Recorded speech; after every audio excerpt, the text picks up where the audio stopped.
Assalamualaikum warahmatullahi wabarakatuh. Nama saya Torik Hidayatullah Anwari, NIM akhiran 110. Jadi di sini saya akan memenuhi tugas mata kuliah bakat minat.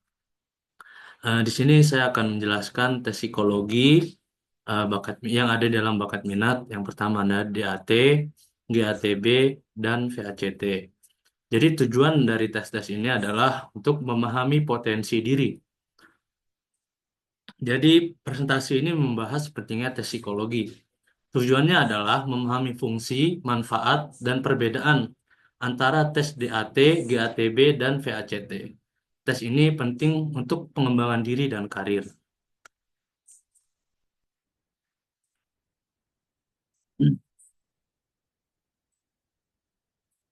Masuk ke tes yang pertama, itu DAT. Differential Aptitude Test untuk mengukur bakat akademik. DAT mengukur bakat yang relevan dengan keberhasilan akademik dan karir. Komponennya meliputi penalaran verbal dan numerik, juga penalaran abstrak dan kecepatan klerikal. Jadi tes DAT ini mempunyai komponen-komponen. Yang pertama ada penalaran verbal, penalaran numerik, penalaran abstrak, kecepatan klerikal, penalaran mekanik, serta relasi spesial. Lalu yang kedua ada tes General Aptitude Test, B3 atau GATB. Jadi tujuan tes ini adalah menilai kemampuan kerja. GATB adalah serangkaian tes untuk mengukur kemampuan kerja, termasuk kemampuan kognitif, perseptual, dan psikomotorik, penting untuk berbagai jenis pekerjaan. Jadi, eh, GATB ini itu untuk menilai kemampuan belajar, bakat verbal, maupun bakat numerik. Lalu, tes yang ketiga ada Flanagan Aptitude Classification Test atau VACT, yaitu tes ini untuk menganalisis kemampuan spesifik. VACT mengukur kemampuan yang diperlukan untuk pekerjaan tertentu, terutama di bidang industri dan teknik. Tes ini mengidentifikasi kemampuan spesifik seperti infection, coding, maupun memori. Perbandingan DAT, GATB, dan VACT. DAT fokus pada bakat akademik. GATB berfokus pada menilai kemampuan kerja. Dan VACT menganalisis kemampuan spesifik. Yang pertama ada tes DAT, itu fokus pada bakat akademik. Tes GATB fokus pada kemampuan kerja. Lalu tes VACT itu berfokus pada kemampuan spesifik. Maupun untuk tes ini biasanya untuk target peserta dari tes DAT itu ada siswa ataupun mahasiswa. Sedangkan untuk tes GATB itu targetnya biasanya pencari kerja maupun karyawan.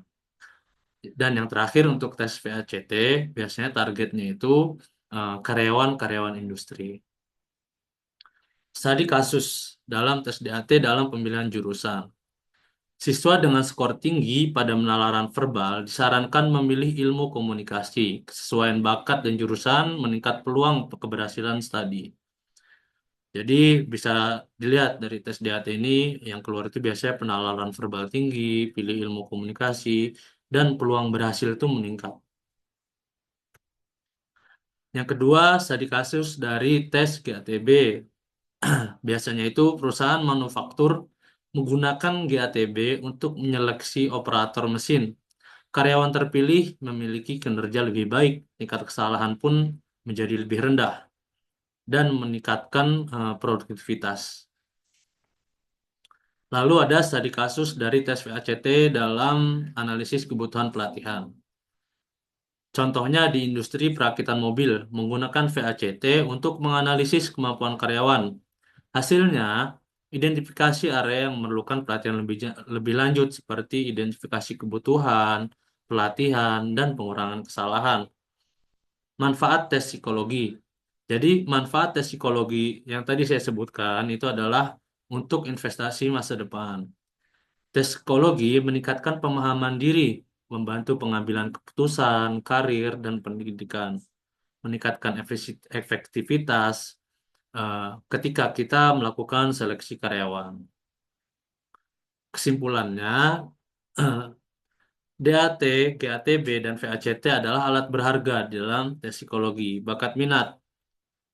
Lalu pilihlah tes yang sesuai dengan tujuan. Manfaatkan hasilnya untuk merencanakan karir untuk ke depannya. Jadi ketika kita sudah turun di lapangan, kita pilih tes yang benar-benar sesuai kebutuhan untuk tujuan tes kita, manfaatkan hasilnya, lalu rencanakan karir untuk ke depannya. Mungkin itu aja penjelasan singkat dari saya tentang tes VAC, VACT, GATB, dan lain sebagainya tadi sudah saya paparkan. Mungkin sekian dari saya, kurang lebihnya mohon dimaafkan. Assalamualaikum warahmatullahi wabarakatuh.